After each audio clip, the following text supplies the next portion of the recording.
Pakistani airspace ban has put Indian Airlines on the brink of collapse. They are about to be bankrupted. They have filed huge losses in the fiscal year of 2025-26. This year alone, they have filed nearly $4 billion of losses with a weak economy, poorest country like India.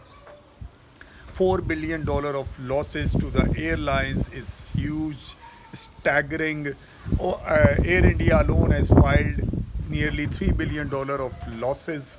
So, what I'm trying to say, Pakistani airspace ban is crashing Indian economy, Indian airlines, Indian air industry totally. They have to fly around Pakistan, adding thousands of kilometers to their journey.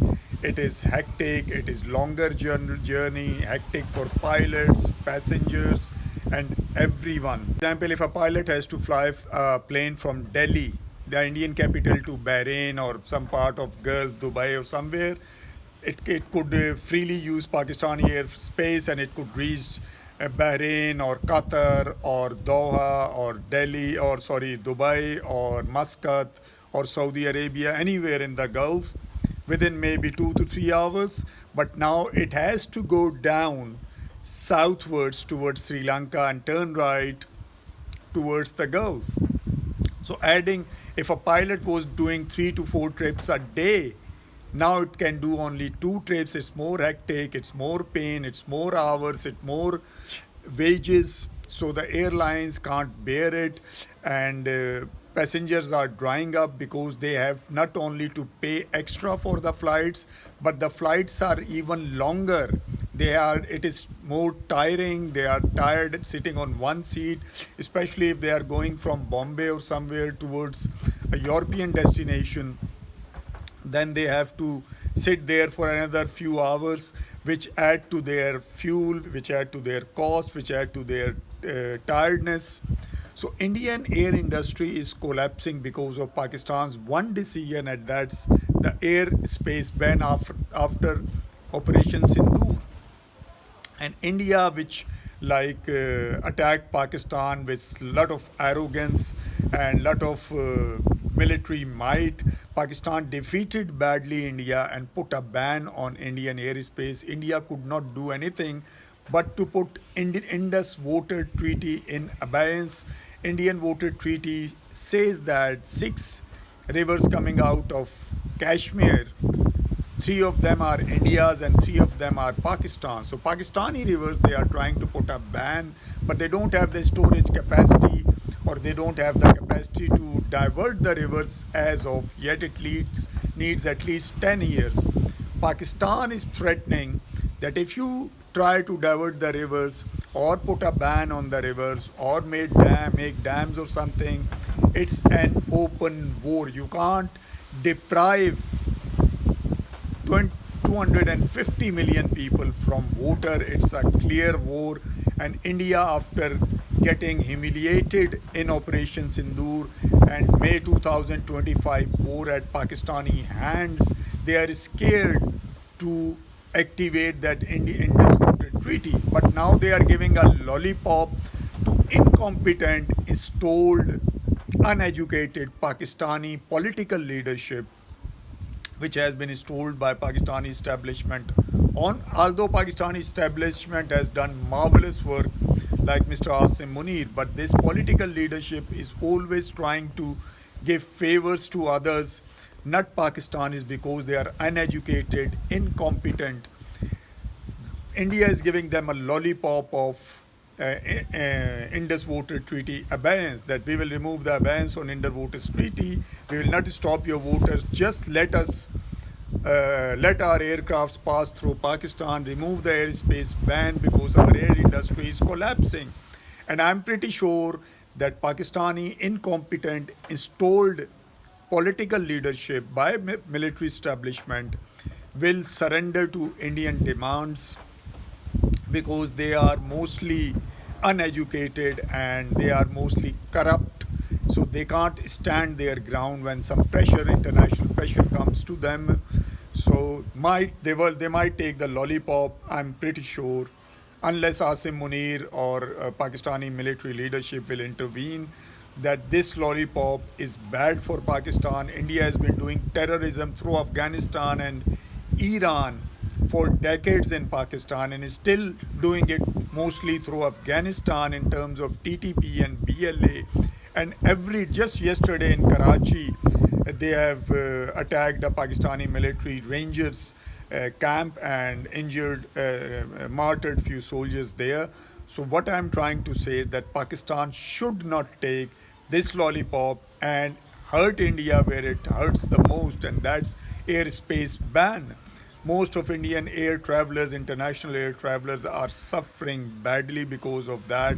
And because of Indian policies, India has put ban on cricket on Pakistan and collecting World Cups and trophies and all the just because India has huge money in cricket because of its huge size of population. But anyway, let's come back to the ban. Airspace ban. Indian airlines are collapsing. Just this year, in the fiscal year 2025-26, $4 billion of losses has been reported by Indian Airlines, most by Air India, which is nearly $3 billion of losses. Indian economy otherwise is also crashing. Indian economy, Indian rupee has came down to around 95 to a dollar from 82 a year back nearly.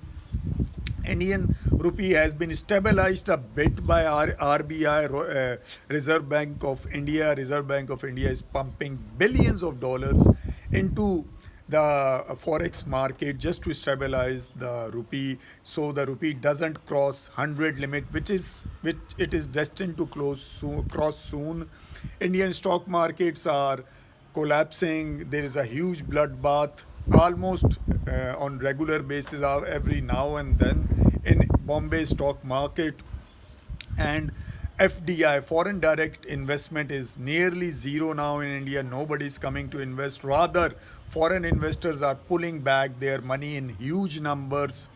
Just last 12 months, more than $20 billion have been pulled out, and they are selling their stocks in big numbers because of depreciating rupee. Rupee is going down. Let's say you make 10% annually from your investments in India, but Indian rupee is depreciating more than 12 to 15% a year. So what money you are going to make? You are in losses, net losses at the end of the day. So most foreign investors are now turning towards South Korea or Taiwan or these Japanese markets. They are trying to invest there, more stabilize, more return in dollars, more currency stabilization. So India is on the brinks of collapse. Narendra Modi recently has requested the nation in a statement that the whole Indians nation should stop buying gold, stop using gold in marriages, and on the other hand, stop the international travel. Although Mr. Narendra Modi is every other day on a tour to an unknown country, so there is no travel ban on Narendra Modi. He loves to. He's basically not a prime minister. To me, he's a traveler. He's just like a tourist. He comes to India every now and then just to rest, and then he goes to even countries like Congo or Mauritius. He loves to go. He just wanna explore whole of the world until he's in PM office. I believe he's gonna be in PM office until he's alive, cause he's manipulating the elections as proposed by the opposition leader Rahul Gandhi, that they are manipulating the elections, they are rigging the elections in big numbers. So they means India's Mr. Narendra Modi and BJP will never lose an election until he is in power with his tactics. He has controlled all the bureaucracy and everything in India. Indian BJP and RSS ideology is to have a complete control of India. So at the end of the day, let's come back to the story. Indian airlines are collapsing. Indian economy is crashing to the ground, nose diving now, and Pakistan is adding the fuel to the fire. So there has been about 10 meetings between India, backdoor meetings after Operation Sindoor, huge defeat, humiliation. And in all the meetings, India is requesting, begging again and again to Pakistan to please remove the ban. In return, whatever you want, we are ready to give. But this lollipop, Pakistan will take or not. Let's see. Most likely, Pakistan has already agreed. These incompetent political leadership has already agreed because they came to power not by people's popular vote but uh, by buttering or getting closer to the military leadership and just licking their boots or polishing their boots. They came to power. Thank you very much.